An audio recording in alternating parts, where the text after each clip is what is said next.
Hi guys, welcome back to a new episode of Finance and Crypto Guide. Today in this video, I'm going to show you how you can log into your Garden HR's account.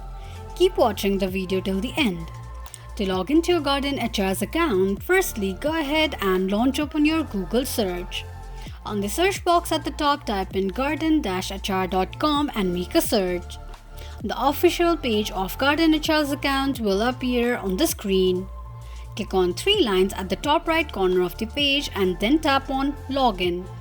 Enter your email address and password associated with your Garden HR's account and tap on Login. In case if you don't remember your password, click on Forgot Your Password option. This is how you can log into your Garden HR's account quickly and easily just in few steps. If you have any thoughts or queries, let us know in the comment section. Don't forget to subscribe to our channel. Also press the notification bell icon so that YouTube will notify you whenever we post a new video. I hope this video was helpful to you.